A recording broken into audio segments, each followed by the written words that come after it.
மரியாதைக்குரியவர்னு ஒருத்தர் இருக்காங்க உலகத்துல. ஒருத்தர் தான் இருக்காங்களா? நான் கேட்கிறேன். மரியாதைக்குரியவர் ஒருவர் வந்திருக்கிறார். அவங்க பேர் என்ன? நாகசிவா.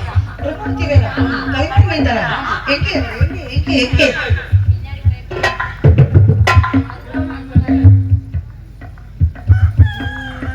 அண்ணா சுவாமியோட ஆசீர்வாதம் வாங்குனீங்களா? பொங்கலுக்குள்ள வாங்குச்சா? சுவாமி அழைத்து வரும்.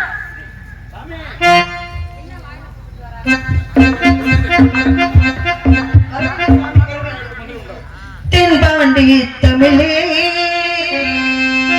தென்பாண்டி தமிழே, சிங்கார குயிலே, தென்பாண்டி தமிழே, சிங்கார குயிலே,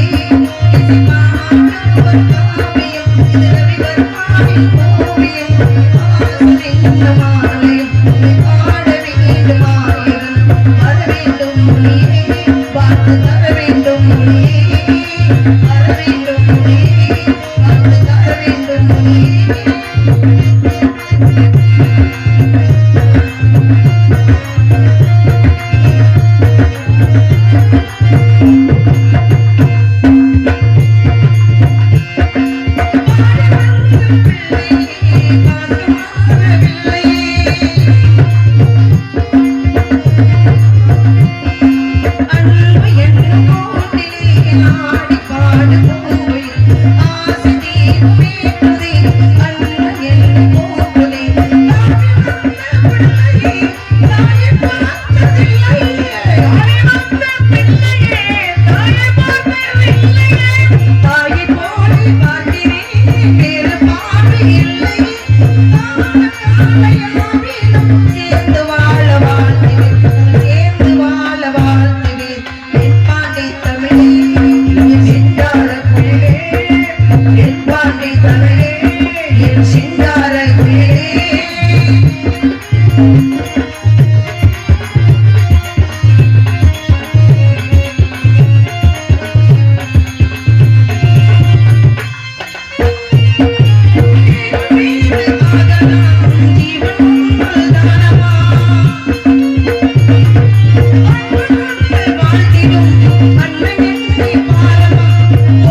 ஆட்சி வருக.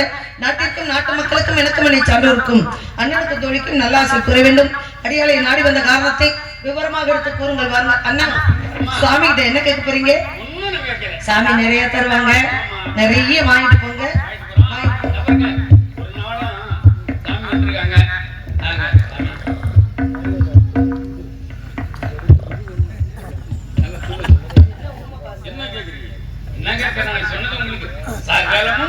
உங்களுக்கு தெரியாதா?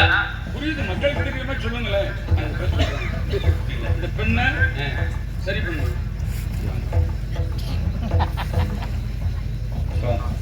நீ என்ன இந்த உலகத்திலே ஒரு பசு கன்றை ஈன்ற உடனே பாலை இப்படித்தான் சாப்பிடணும்னு யாரும் சொல்லி கொடுக்க கிடையாது.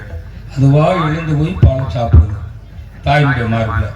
அது மாதிரி எல்லா துறையிலும் ஒவ்வொன்றும் அது செஞ்சுக்குது. இந்த விஷயத்தை வாத்தியார் வச்சு கற்றுக் கொடுக்க சொன்னா நீங்க ஒரு ஆள் தான். இந்த சேத்துல சொன்னீங்கல்ல, சேத்துல சொன்னா நீங்க அழைச்சிட்டு வாங்க, கொஞ்சம் எட்ட தள்ளி இருந்து பாருங்க. நான் எப்படி செய்யணும் அதே மாதிரி செய்யுங்க. நான் என்ன சொல்றேன், நான் இப்படி சொன்னது எங்க ரெண்டு பேத்தையும் நீங்க தான் சேர்த்து வைக்கணும்னு சொன்னா, நீ வேற என்னமோ பால் குடிக்கிறத பத்தி பேசுற, நல்ல விஷயமா சொல்லணும், விவரமா சொல்லணும். படுத்து படுத்து கிடக்கிறத பத்தி பேசுற, என்ன புத்தி நீங்க சொன்னது அதுதான். விவரமா தப்பிச்சு பேசுங்க. எனக்கு சரி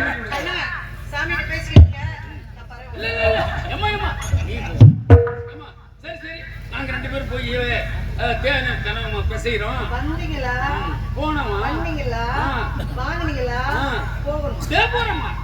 என்னைக்கு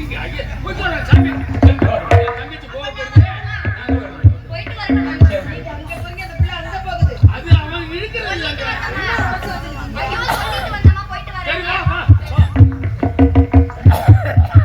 அஞ்ஞான பாதிகை பேரு வேதாந்த வெற்றிவிலை கூறு விஞ்ஞான மார்க்கத்தை தேடி உன்னை அண்டி நோய்க்கு மாணவாப்பது கூறு என்று சொல்வது அழகாக அற்புதமாக பட்டு கழித்து முத்துக்களை கோர்த்தது மாதிரி.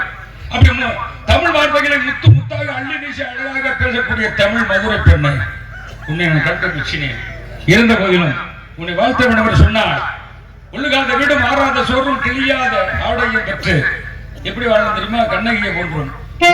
அதே நேரத்தில் கௌதமா முனிவனுடைய மனைவி அகலிகையை போன்றோம். அகலிகை மாதிரி வாழக்கூடாது. அதே நேரத்தில் மகாபாரதத்தில் இருக்கக்கூடிய காந்தாரி மாதிரி வாழக்கூடாது. கண்ணகி மாதிரி வாழலாம், காரைக்கால் அம்மையார் மாதிரி வாழலாம். அப்படி வாழ்த்தி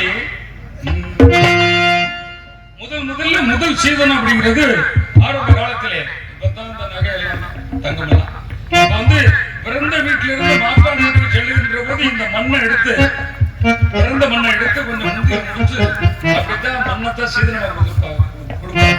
அதனாலதான் பெண்ணுக்கு சீதனம் கொடுத்தா அது செலவு பண்ணாம இருக்கக்கூடிய சீதனம் எந்த ஒரு கேள்வி உண்டு உங்களுக்கு தெரியும். இருந்தாலும் மண்ணை தொட்டு கும்பிட்டு தொட்டுன்னு வச்சுக்கம்மா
Thank you. எக்கால ஓடுற காவேரியாரும் சந்தங்கள் பாடட்டுமே வடக்கால ஓடுற வைகையை வந்து பாட்டுக்கு கூறட்டுமே ராசாத்தி நல்ல நேரம் வந்தது யோகம் வந்தது மாலையை துடிக்கப்பா மண்ணை தொட்டு விட்டுட்டு ஒட்டு வச்சிக்கப்பா வெள்ளக்கல்லு முப்பத்தியும் பட்டு மீனப்பா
இப்படி வாழ்க்கை உங்களுக்கு கேளுங்கள் தரப்படும், தட்டுங்கள் திறக்கப்படும், தேடுங்கள் கொடுக்கப்படும் அப்படின்னாங்க. நல்லாரை காண்பது நன்று, நலமிக்க நல்லா சொல் கேட்பது நன்று, நல்லார் குணங்களை உரைப்பது நன்று, அவரோடு இணங்கி இருப்பது நன்று அப்படின்னாங்க. நல்லதே பேசுவோம், நல்லதே நினைப்போம், நல்லதே நடத்துவோம். இதுதான் உலகத்துக்கு நம்ம வந்திருக்கிறோம். வாழ்க்கை என்பது நாடக மேடை. இது நம்ம எல்லோரும் நடிகர்கள். புருஷன் பொண்டாட்டிக்கிட்ட நடிக்கிறாங்க, பொண்டாட்டி புருஷன் கிட்ட நடிக்கிறாங்க, ரெண்டு பேத்துக்கிட்டே பிள்ளைங்க நடிக்குதுங்க.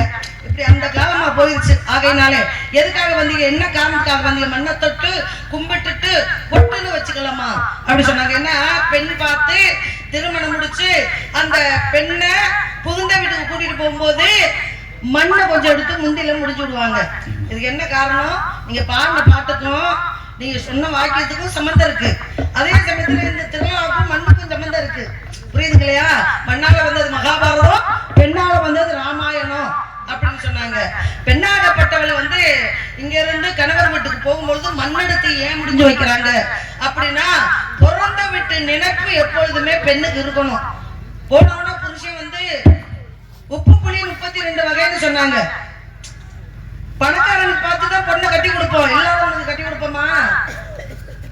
அக்கா மையம் ஏழையா இருப்பேன், மச்சின மையம் பணக்காரனா இருப்பேன். ஒரு தகப்பனா ஒருத்தன் கஷ்டப்படுற பொழைக்க தெரியாத அக்கா மேனுக்கு கட்டி கொடுப்பானா? தான் பொண்டாட்டி கூட பிறந்த மச்சின மேனுக்கு கட்டி கொடுப்பானா? அவன் பொம்பளை பிள்ளை சந்தோஷமா இருக்கணும்ல, அவன் பொம்பளை பிள்ளை சிறப்பா இருக்கணும்ல. அப்ப அங்க சொந்தமோ பந்தமோ கிடையாது, ஜாதியோ சொந்தமோ கிடையாது. நம்ம பிள்ளைய யாருக்கு கட்டி கொடுத்தா நம்ம பிள்ளை கஞ்சிக்கு வந்து அலையாம, துணிக்கு அலையாம, கஷ்டம் இல்லாம நம்ம பொண்ணு சிறப்பா வாழும் அப்படின்னு எவன் ஒருத்தன் சம்பாதிச்சு வீட்டுல இருக்கக்கூடிய பெண்ணையும் தாயையும் தகப்பனையும் உட்கார வச்சு சம்பாதிச்சு ஒரு பையன் போடுறான், அந்த அறிவை வளர்த்துருக்கானா அவனுக்கு தான் பொண்ணு கொடுப்பாங்க. அப்படி ஒரு புருஷன் உன்னை நல்லா வச்சிருந்தாலும், அப்படி சுகபோகமா வச்சிருந்தாலும், போயிட்டு இங்க மண்ணை மறந்துடாதம்மா, பிறந்த விட்ட மண்ணை மறந்துடாத அப்படின்றத அந்த ஈர்ப்பு சக்திக்குத்தான் பெண்ணுடைய முண்டில எடுத்து ஒரு பிடி மண்ணை எடுத்து முடிஞ்சு கொடுக்குறாங்க. குலசாமி கும்பிட போவோம், குலதெய்வத்தை வருடம் ஒரு முறை கும்பிட போவோம். இந்த வருடம் ஒரு முறை கும்பிட போகும் பொழுது பெண் தெய்வமாயிருந்தா பௌர்ணமி என்று போகணும், ஆண் தெய்வமாயிருந்தா அமாவாசை என்று போகணும். போய் குலதெய்வ வழிபாடு செய்யணும். அப்படி குலதெய்வ வழிபாடு செஞ்சுட்டு வீட்டுக்கு வரும்போது குலதெய்வத்துடைய மண்ணை எடுத்துக்கிட்டு வீட்டுல கொண்டு வந்து வைக்கணும். குலதெய்வத்துடைய மண்ணை ஒரு பிடி எடுத்துக்கிட்டு வந்து அதை வந்து சுத்தபத்தமா அந்த மண்ணை வச்சு தெய்வத்துகளோட நம்ம முன்னோர்களை நினைத்து அதை வந்து வெள்ளிக்கிழமை செவ்வாய்க்கிழமை அதை மட்டும்தான் வந்து சாம்பிராணி போடணும் நினைக்கணும் அப்படின்றதெல்லாம் இல்ல. முக்கியமா வெள்ளிக்கிழமை என்பது சக்திக்கு உடைய நாள், செவ்வாய்க்கிழமை என்பது சிவனுக்கு உடைய நாள், முருகனுக்கு உடைய நாள். சிவன் தான் முருகன், முருகன் தான் சிவன், ரெண்டு பேருமே ஒண்ணுதான். தந்தைக்கு மந்திரத்தில் சார பொருள் உரைத்து தகப்பன் சுவாமி என்று பெயர் பெற்ற முருகப்பெருமான் சொல்றாரு, பஞ்சாசரம் என்று சொல்லக்கூடிய நமச்சிவாயம் என சொல்லக்கூடிய ஐந்தெழுத்தப்பா உங்களுக்கு சரவண பவ என்று எனக்கு 6 எழுத்து மந்திரம் வந்து பிரணவத்துக்கு மந்திர பொருள் எனக்கு தெரியும் அப்படின்னு அப்படியே எடுத்து பேசுறாரு. தெரியுமாப்பா? சொல்லுங்கப்பா, நான் கேட்டுக்கிறேன். அப்பனா இருந்தாலும் கேட்டுக்கிறேன் அப்படி சொல்லும் பொழுதுதான் அப்ப கை கட்டி வாய் பத்தி அமர்ந்துகிறது. நான் உபதேசிக்கணும் அப்படின்னா இங்க கை கட்டி வாய் பத்தி மண்டிட்டு உட்காருங்க, உங்களுக்கு நான் குருவா இருந்து உபதேசம் செய்யறேன். அப்ப சிவன் தான் முருகன், முருகன் தான் சிவன். அப்ப இப்படி எல்லாம் இருக்கக்கூடிய நேரத்துல இந்த இடத்துல மண்ணை தொட்டு கும்பிட்டுட்டு பொட்டுன்னு வச்சுக்கணுமா அப்படின்னா, வருடத்துல ஒரு முறை இந்த திருவிழா நடத்தும் பொழுது ஏன் இங்க எல்லாரும் வந்திருக்காங்க? வீட்டை கூட்டிட்டு வீட்டுல தங்கம் இருக்கும், வயிறு இருக்கும், மாடு இருக்கும், கண்ணு இருக்கும், பொருள் இருக்கும், எல்லாத்தையும் விட்டுட்டு இறைவா நாங்களாம் இங்க வந்துட்டோம், வீடுல பத்திரமா நீ தான் பாத்துக்கணும் அப்படின்னு அந்த தெய்வ நம்பிக்கையோட தானே வந்திருக்காங்க. ஊர் கட்டுமானத்தோட தான் இங்க வந்திருக்காங்க. இங்க எத்தனை பேரு எல்லாமே சந்தோஷமா பேசிக்கிறவங்க இருக்கிறாங்க. ஒரு 100 பேர் இருக்கிறாங்க, ஒரு 2 பேராவது அவங்களுக்கு பிடிக்காதவங்க இருப்பாங்க. அப்ப பிடிச்சவங்க பிடிக்காதவங்க, சண்டை போட்டுக்கிட்டவங்க போடாதவங்க, வருத்தம் உடையவர்கள் இல்லாதவர்கள் எல்லாமே உனக்கும் கோயில் சொந்தம் எனக்கும் கோயில் சொந்தம், வா வருடத்துல ஒரு நாள் இந்த இடத்துல உட்கார்ந்து இந்த மண்ணுல புரண்டு உருண்டு எந்திரிச்சு தட்டி விட்டுட்டு போகாம இந்த மண்ணோட வீட்டுக்கு போகணும். இந்த தெய்வ சபையில இருக்கக்கூடிய மண்ணோட வீட்டுக்கு போகணும். அப்படி போகணும் அப்படின்னா இறை வழிபாடு செய்யும் பொழுது அந்த இறைவன் நான் இருக்கேன், என் மண்ணோட நீ போயிருக்க அப்படி சொல்லி இந்த புனிதமான மண்ணுக்கும் பிறந்த விட்டு மண்ணுக்கும் இந்த பூமி தாய் மண்ணுக்கும் சரியான ஒரு விளக்கம் நீங்க பாருங்க. என்னால முடிஞ்ச விளக்கத்தை நான் கொடுத்திருக்கேன். மண்ணுக்கும் பெண்ணுக்கும் பெருமை இருக்கு. மண்ணுக்கும் 5 அறிவு படைத்த மான் கூட அம்மான்னு வார்த்தை சொன்னோம். அந்த பூமி தாய் அம்மா யாருங்க? உலகத்துக்கெல்லாம் தாய் பராசக்தி. அந்த பராசக்தியா இருந்தாலும் சரி, வீட்டுல சண்டை போடுற சிவசக்தியா இருந்தாலும் சரி, புருஷன் கூட சண்டை போடுறவங்களும் பராசக்திக்கு அம்சம் தான். பெண்கள்லாம் பராசக்தியுடைய அம்சம் தான். எத்தனை சக்திகள் இருந்தாலும் அத்தனை சக்திகளையும் பூமியில தாங்கக்கூடியவ யாரு அப்படின்னா பூமி தாய். பொறுமையில் சிறந்த பூமியும் உண்டு, பூமியும் இந்த தாய்மனை உண்டு அப்படின்னு. அப்பேற்பட்ட இந்த பூமிக்கும் பொண்ணுக்கும் மண்ணுக்கும் சம்மந்தம் இருக்கு. அப்பேற்பட்ட பெருமைக்குரிய இந்த இடத்துல நீங்க எதுக்காக வந்தீங்க? கேட்கக்கூடிய கேள்விகளை கேளுங்கள் சாமி. தெரிஞ்சுக்கிட்ட வரைக்கும் பதில சொல்றேன். தெரியாது பெரியவங்க நீங்க, உங்ககிட்ட நான் தெரிஞ்சுக்க போறேன். என்ன கேட்க போறீங்க கேளுங்க. இருந்தாலும் நீங்க தெய்வத்தின் சம்பந்தமா சொன்னீங்க. சாதாரண மானுட சின்னத்துல திருவள்ளுடைய மனைவி வாசிகமா இருந்தாங்க. அந்த வாசிகம்மா வீட்டுல இருக்காங்க. ஆரம்ப காலத்துல இலத்தலை தான் கொடுத்திருக்காங்க. அதனால ஆதிவாசிகள் வாழ்ந்தப்ப ஆடைக்கு முன்னால இலத்தலை தான். அப்ப திருவள்ளுவர் வீட்டுல வந்து ஒரு இலையில தச்ச ஒரு ஆடை தான் இருந்துச்சு. அப்ப திருவள்ளுவர் கொடுத்துட்டு வெளியில போயிட்டாரு. அப்ப கொஞ்சம் பொங்கடவ முனிவன் ஒருத்தர் இருந்தார். அவர் தேவலோகத்துல கொஞ்சம் அடங்காம தெரிஞ்சார். அவரை புலவத்துல போய் பாரு அப்படின்னு சொன்ன நான் தான் பெரிய ஆளு அப்படிங்கிற ஆணவத்துல இருந்தாரா. அங்க இருந்து புலவத்துக்கு வந்தாரு. புலவத்துக்கு போய் பாரு, சாதாரண மானுட சின்னம் எப்படி இருக்காங்க போய் பாரு அப்படிங்கிற போது அவர் அங்கே வந்து இங்க இறங்கினார். இறங்கிட்டு ஒரு குளக்கரையில அப்படி ஓய்வு பெறுகின்ற போது ஒரு மரத்தடியில ஓய்வு பெறுவாரு. மரத்துக்கு மேல மரத்தில் அமர்ந்திருந்தது ஒரு கொக்கு. இந்த கொக்காகப்பட்டது மலத்தை வெளியாக்கிச்சு, நிச்சயமிடுச்சு. உடனே என்னடா உடம்புல அண்ணாந்து பார்த்தாரு, கொக்கு அப்படியே புஷ்ன்னு போயிடுச்சு. அப்ப எவ்வளவு பெரிய ஒரு சக்தி இருக்கு. அந்த சக்தி என்ன ஆகுதுன்னு கேளுங்க. ஒரு பெண்ணுகிட்ட போய் அப்படி இருக்கிற போது அங்கிருந்து எழுந்திருச்சு வயிறு சிந்தி அந்த வழியில திருவள்ளுவருடைய வீடு இருக்கு. வீடு இருக்கிற போது அம்மா யாரு வீட்டுல, அம்மா யாரு அப்படின்னா அந்த அம்மாவை ஆடை இல்லாம இருக்காங்களா. 3 சத்தத்துக்கு சத்தம் போடல. அப்புறமா அம்மா யாசகம் வேணும் அப்படின்னு கேட்கிற போது, ஐயா நான் ஆடை இல்லாம இருக்கேன், எங்க வீட்டுல ஒரு ஆடைதான், என் கணவர் உறுதிட்டு போயிட்டாரு, ஆகவே ஆடை இல்லாம இருக்கேன் அப்படின்னு அந்த அம்மா சொல்றாங்க.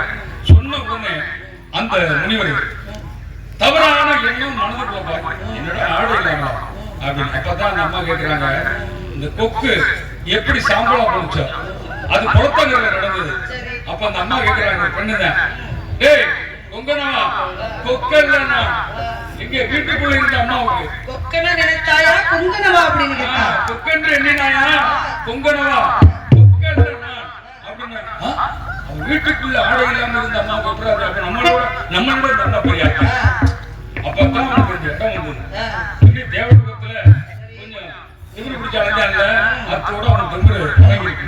அது மாதிரி யாரா இருந்தாலும் சண்டை போட்டுக்கிட்டாலும் சண்டை போடுறதுனாலும் மொத்தத்துல திருவிழா வைப்பதே அந்த பிரச்சனை எல்லாம் இல்லாம ஒன்று கூடி 1000 ரூபாய் ஒண்ணா போட்டு ஒரு இடத்துல சாமி கும்பிட்டா எல்லா பிரச்சனையும் நீங்கிடும். அது ஒண்ணு. இப்ப தேங்காய் உடைக்கிறோம் சாமிக்கு, மாங்காய் வைக்கிறோம்ல. ஏன் தேங்காய் வைக்கிறோம்? தேங்காய் யாரு? நம்மதான் சிவபெருமானுடைய அம்சம் தான் தேங்காய். அந்த அம்சம் இருந்தாலும் தேங்காயை உடைச்சு அதை மல்லாந்து எடுத்து வைக்கிற போது அது உள்ள இருக்கக்கூடிய தேங்காய் எப்படி வெள்ளை நிறமா இருக்கும். அது மாதிரி நானும் உண்மையாக யாருக்கும் தவறு செய்யாம யாரையும் கெடுக்காம நல்லா இருக்கேன். அதனால என்ன நல்லா வை, இந்த தேங்காய் மாதிரியே நான் இருக்கேன் அப்படின்னு சொல்லி தேங்காய் கதை பாடல்கள் இருக்கு. ஒரு 2-3 பாட்டை பாடுங்க, அப்புறம் பேசிக்கலாம். மண்ணால வந்தது மகாபாரதம், பெண்ணால வந்தது ராமாயணம் மகாபாரதம். கற்கண்டு மொழிமா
மகாபாரதம் பொதுவாக சொல்லக்கூடிய வார்த்தை மண்ணால வந்தது மகாபாரதம்.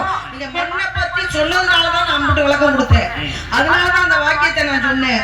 அப்ப நீங்க மண்ணால வந்தது மகாபாரதம் எல்லாரும் சொல்லிக்கிட்டு இருக்கிறாங்கன்னா அம்மான்றது எல்லாருக்கும் தெரிஞ்ச விஷயம். அம்மாவை போய் அத்தைன்னு கூப்பிட முடியும், சில விஷயங்கள் இல்ல அப்பாவை போய் மாமனார்னு கூப்பிட முடியும். அப்ப தெரிஞ்ச விஷயத்தை எல்லாரும் சொல்லக்கூடிய விஷயத்தை தான் நம்மளும் சொல்ல முடியும். நீங்க வந்தீங்களா, 2 பாடல் பாடுனீங்களா? ஏன்னா சட்டம் எனக்கு போடக்கூடாது. அப்ப நான் தான் சட்டப்படுது. ஏன் இடத்துல நீங்க வந்திருக்கீங்க, நீங்க வாங்க. ஏன் இடத்துக்கு நீங்க வந்திருக்கிறீங்க. கதை பாடல் பாடல்கள்னா என்ன அர்த்தம்? பாடுங்க ஒரு 2 உங்களுக்கு தெரியாதப்ப.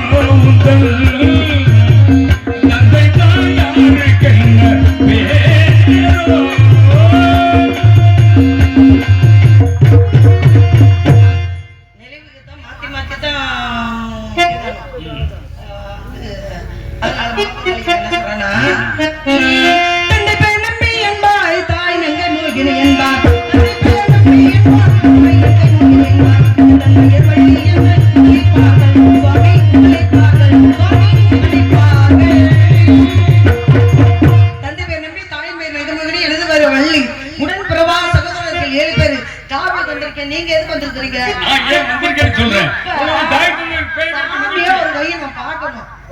அவர் என்னமோ நான் அப்படி பேசுவேன் இப்படி பேசுவேன்னு இருக்காரு.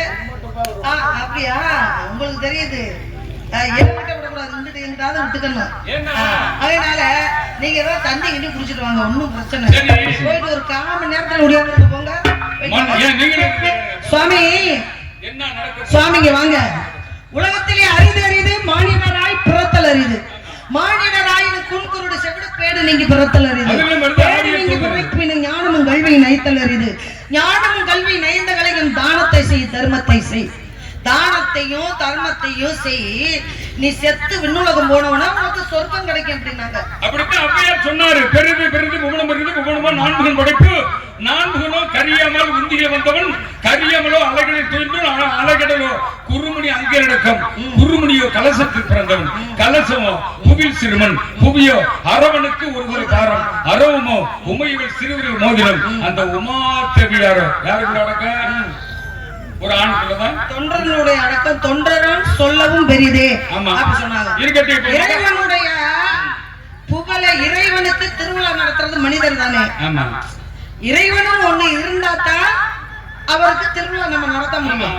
பங்காளியை கூப்பிட்டு இந்த வருஷம் என்னைய கும்பிடுறா நீனு, அடுத்த வருஷம் உன்னைய கும்பிடுறேன் நானு அப்படின்னு சொல்ல முடியுமா? இறைவன் என்பது யாரு? சிலை என்பது யாரு?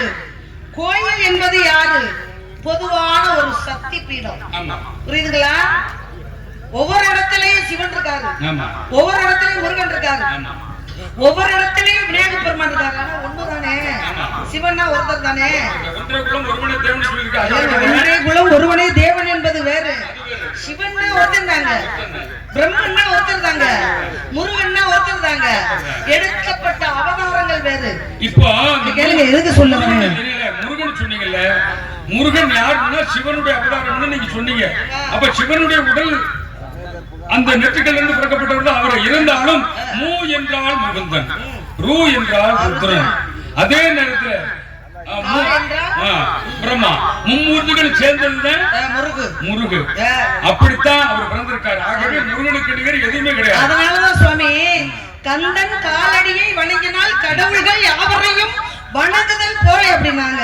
முருகனை கும்பிட்டா 33 கோடி தேவர்களையும் 48,000 ரிஷிமார்களையும் கும்பிட்டதுக்கு சமம். கும்பிட்டது மாதிரி. அது மாதிரி சூரியன், சந்திரன், செவ்வாய், மூணாவது கிரகம் செவ்வாய் கிரகம். அந்த செவ்வாய் சோசியம் எல்லாம் பாக்குறீங்களா? இல்லமா, நாரதர்கள் அப்படித்தான் இருக்கணும்.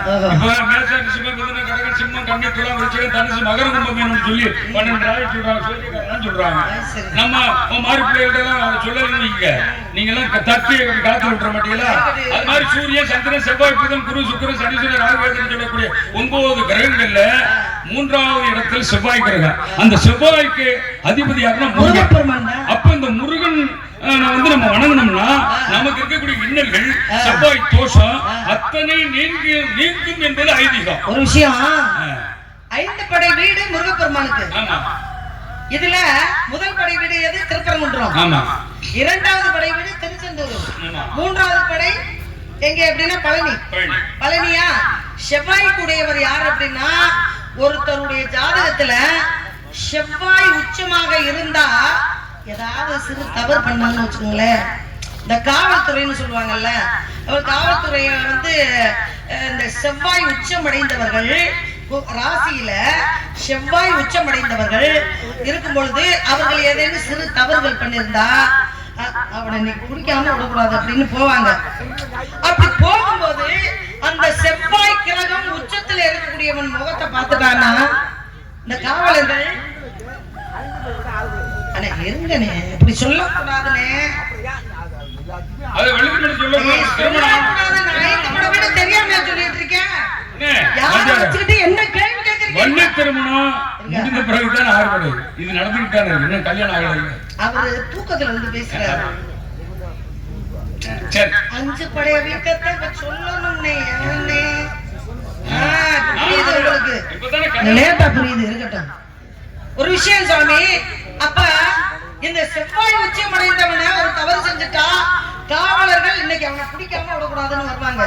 ஆனா அவன் முகத்தை பார்த்துட்டாங்கன்னு வச்சுக்கோங்களேன், ஏண்டா தம்பி போங்கடா, செவனேன்னு ஊருக்குள்ள போய் பிரச்சனை இல்லாம இருக்கா அப்படின்னு காவல்துறை அதிகாரிகள் செவ்வாய் உச்சம் அடைந்தவர்களை முகத்தை பார்த்துட்டாங்கன்னா குடிக்கணுன்ற எண்ணம் வராது. ஏன்னா இந்த காவலர்கள் எல்லாமே செவ்வாய் உச்சப்பட்டவர்கள் தான். அந்த பணிக்கு செல்லக்கூடியவர்கள் செவ்வாய் உச்சமடைந்தவர்கள். இந்த செவ்வாய் தோஷமும் சரி, செவ்வாய் உச்சத்திலும் இருந்தாலும் சரி, எந்த 5 படை வீட்டுல எந்த படையை வணங்கணும், எந்த கோயிலுக்கு போகணும்னா பழனிமலை முருகனுக்கு போகணும். பழனிமலை முருகனை போய் பார்த்து எப்ப போகணும் அப்படின்னா காலை நேரத்துல போக கூடாது, மதியத்திலையும் போக கூடாது. மதிய நேரத்துல படி ஏறணும்.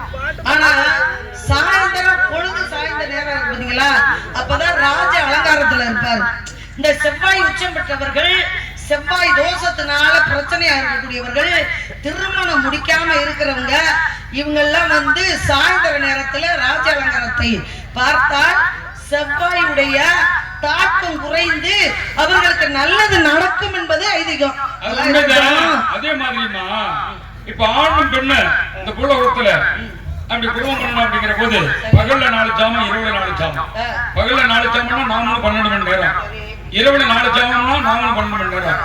அப்ப இந்த இரவுல ஒரு கல்யாணம் பண்ணி புதிதாக அப்படி வாழ்க்கை நடத்தணும் அப்படிங்கிற போது யாரா இருந்தாலும் இரவுல 3வது ஜாமத்துல ஊடுதல் செய்தால் அறிவார்ந்த குழந்தை பிறக்கும்னு அர்த்தம். அதே மாதிரிதான் முருகனை வணங்குறதும் 3வது ஜாமத்துலதான் வணங்கணும். அதே ஆமா 3வது ஜாமம்னா அப்படியே 3 மணி பிடிச்சுக்க மைக் செட்டுக்கார தம்பி. பகல்ல நீங்களும் அருமையா மைக்கு போட்டா மட்டும் பத்தாது, நீங்களும் சேர்ந்து நாடகத்தை கவனிக்கணும்.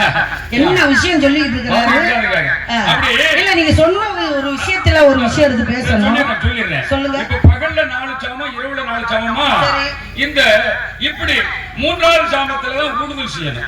அப்படி ஊடுதல் செய்யாத ஒரு காரணம் 3ஆம் ஜாமம் ஊடுதல் நேரம் அப்படின்னா எந்த நேரம்? அதாமா மொத்தம் 12 மணி நேரம் ஒரு பகல்ல. அப்ப 4 சாமம். ஒரு சாமம் சொல்லுங்க மக்களுக்கு புரியுற மாதிரி. அதான் ஒரு சாமம் என்பது 3 மணி நேரம். 3 மணி. ஒரு முதல் சாமம் என்பது எத்தனை மணிக்கு ஆரம்பிக்குது? அதாமா அத வச்சு தான் கணக்கு பண்ண முடியும். காலையில 6 மணி தொடங்குதுல. 6 7 8 ஒரு ஜாமம் முடிஞ்சு போதா? 9 10 11 ரெண்டாவது ஜாமம் முடிஞ்சு போதா? 12 1 2 3 அந்த 3 மணிக்கு தான் நீங்க முருகனை வணங்கணும். சரி. இங்க நம்ம ஊடுதல் செய்யறது அந்த இரவுல அந்த 3 மணிக்கு தான்.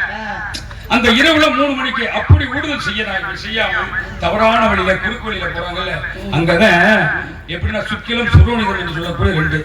சுக்கிலம் என்பது ஆணுக்கு வரக்கூடிய விந்தணுக்கள். அதே நேரத்தில் சுரோனிதம் என்பது பெண்ணுக்கு வரக்கூடிய சிவப்பு அணுக்கள். அந்த சிவப்பு அணுக்களையும் இந்த வெள்ளை அணுக்களை கருதிதான் கோயில்கள்ல சிவப்பும் வெள்ளையும் கோடு போடுறாங்க. ஆகவே சக்தியும் சிவனும் இப்படித்தான் இருக்கணுங்கிறது ஒரு எடுத்துக்காட்டு. சக்தியாகப்பட்டவளுடைய குங்குமமோ குங்கும நிறமோ, சிவனுடைய திருநீர் நிறமோ வெண்மை நிறமோ வெள்ளை நிறமோ அங்க வரையப்பட்டிருக்கிறது எதுக்காக அப்படின்னா, உலகத்திலே ஆண் பெண் எல்லாமே உலகமே இயங்காதா, உலகம் கிடையாது அப்படின்றதுனாலதான் எந்த நிறத்தையும் வடிக்க மாட்டாங்க. தெய்வத்துடைய அந்த கட்டடத்துல சுற்றுச்சுவர்ல வெள்ளை நிறமோ சிவப்பு நிறமோ வர்ணிப்பாங்க. இப்ப நீங்க சொன்ன விஷயத்துல ஒரு சின்ன விஷயம் இருக்கு. என்ன வள்ளி நாரதர் இதெல்லாம் பேசுறாங்கன்னா உண்மைங்க, இதெல்லாம் பேசணுங்க. மகாபாரதம் பேசலாம், ராமாயணம் பேசலாம், கந்தபுராணம் பேசலாம், நடைமுறை பேசலாம், எதை வேணாலும் பேசலாம். ஆனா வாழ்க்கைக்கு உண்டான தத்துவங்க சுவாமி